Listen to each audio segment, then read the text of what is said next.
या तो रेलगाड़ी की लंबाई होगी या सदैव जुड़कर बनेगी। सापेक्ष दूरी या तो रेलगाड़ी की लंबाई होगी या सदैव जुड़कर बनेगी। तो ये पक्का हो गया कि भाई अगर रेलगाड़ी किसी नॉर्मल चीज को, कम चौड़ी चीज को पार कर रही है तो ऐसी दशा में जो सापेक्ष दूरी होगी वो स्वयं रेलगाड़ी की लंबाई होगी। लेकिन किसी लंबी चीज को पार कर रही हो, वो पुल हो सकता है, प्लेटफॉर्म हो सकता है, कोई दूसरी रेलगाड़ी हो सकती है, खड़ी हुई रेलगाड़ी हो सकती है, चलने वाली रेलगाड़ी हो सकती है, उसे पार करती है तो ऐसी दशा में सापेक्ष दूरी सदैव जुड़कर बनती है। तो क्या इतनी बात याद रह जाएगी सभी को? अब बात करते हैं सापेक्ष चाल की। किसकी? तो सापेक्ष चाल तो हालांकि आपने सीख ही लिया है, ठीक है?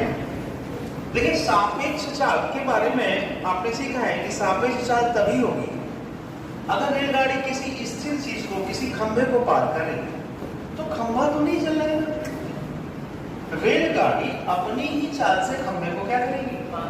तो यानी ऐसी दशा में सापेक्ष चाल को स्वयं रेलगाड़ी की क्या। लेकिन दिक्कत ये आती है, सपोज करो रेलगाड़ी किसी आदमी को पार करे और कई बार आपने देखा है प्लेटफॉर्म में लोग ट्रेनों की इधर भागते हैं, चाय वाले ऐसे लोग, है ना?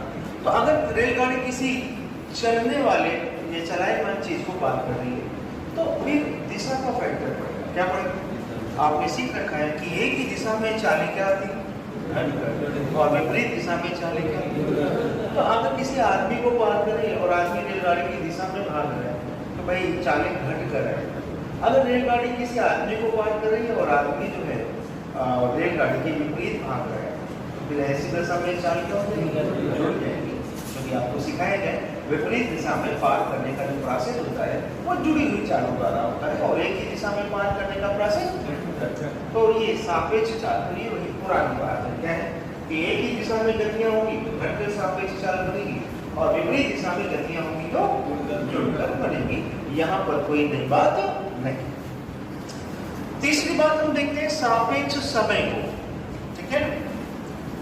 तो जाहिर सी बात है सापेक्ष समय का मतलब ये हुआ कि अगर एक रेलगाड़ी किसी खंभे को पार कर रही है तो अपनी लंबाई खंभे के आगे निकालेगी और अपनी लंबाई निकालने में जितना समय लगा वही क्या है? सापेक्ष समय। लेकिन ध्यान देना है कि रेलगाड़ी अगर विपरीत दिशा में किसी गाड़ी को या किसी व्यक्ति को पार करती है या एक ही दिशा में किसी गाड़ी या किसी व्यक्ति को पार करती है तो आपने सीखा है कि विपरीत दिशा में चालें तो क्या हो जाती है?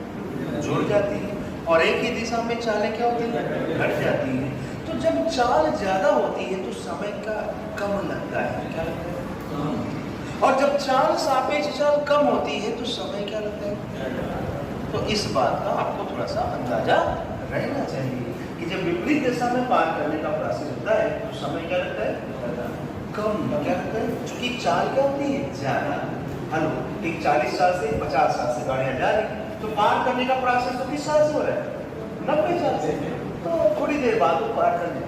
जैसे आप कई बार रात में ट्रेन में सफर करते हो, अचानक रात में क्या होता है, ट्रेनें ज्यादा स्पीड से चलती है, क्या आपकी गाड़ी आ रही 100 से, अपोजिट साइड से कोई दूसरी गाड़ी आ गई 100 से, तो अचानक आवाज आती है खट खट खट खट खट खट खट, है ना?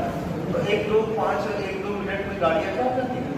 क्रॉस हो जाती है। तो कई बार वो आवाज इतनी तेज होती है रात में कि अगर कोई सो रहा होता है तो जग जाता है। क्या हो जाता है? ठीक है ना? यानी समय क्या लगता है? कम। विपरीत दिशा में चाल ज्यादा होगी तो समय क्या होगा? कम। लेकिन जब पार करने का प्रोसेस एक ही दिशा में होगा, सपोज करो इसकी चाल 100 है और इसकी चाल क्या है? 120 है, तो ये अब केवल 20 चाल से पार करेगी। किस चाल से? तो 20 चाल चूंकि काफी कम होती है तो एक ही दिशा में पार करने में समय क्या लगता है? ज्यादा लगता है। आप गाड़ियां, मोटरसाइकिल, स्कूटी वगैरह चलाते हो तो आपने भी ये महसूस किया होगा कि विपरीत दिशा में गाड़ियों को पार करना है तो थोड़ा बहुत ध्यान दिया पार होगी। लेकिन एक ही दिशा में, जैसे खासकर वो ट्रक वाले होते हैं, क्या होते हैं, आप उन्हें पार करते हो वो और अपनी स्पीड बढ़ा देते हैं तो टेक ओवर करने में समय क्या लग जाता है? और अगर फिर सामने से कोई आ गया तो फिर या तो आप पीछे ले जाओ या तो कुछ गड़बड़ हो जाती है। तो ज्यादातर जो एक्सीडेंट होते हैं वो जो है इस डायरेक्शन में होते हैं। कहाँ होते हैं? विपरीत दिशा में भी होते हैं, लेकिन जो होते हैं वो बड़े खतरनाक होते हैं। क्या होते हैं? क्योंकि यहाँ समय कम लगता है। क्या 2 पल का ध्यान दिया, गाड़ियां पार हो गई। लेकिन यहाँ पे चूंकि चाल कम है, हेलो, एक गाड़ी जा रही 100 से, आप जा रहे हैं 120 से, तो आपको लगता है कि मेरी चाल 120 है, लेकिन पार करने का प्रोसेस तो किस साल से हो रहा है केवल। तो कहीं दूर जाकर आप इसे टेक ओवर करेंगे, उसमें समय क्या लगता है? ज्यादा। अगर सामने से कोई आ रहा है, पीछे से कोई आ रहा है, तो आपको ध्यान रखना पड़ेगा। कई बार ये ध्यान नहीं रह पाता है, तो कहते हैं ज्यादा एक्सीडेंटों की संख्या टेक ओवर करते समय होती है। किस समय होती है ना? तो बस इस बात का ध्यान रखना है कि सापेक्ष समय यहाँ पे विपरीत दिशा में थोड़ा कम लगता है, चूंकि चालें बड़ी होती है, और एक ही दिशा में सापेक्ष समय थोड़ा ज्यादा लगता है। इसे इग्नोर करें, इग्नोर।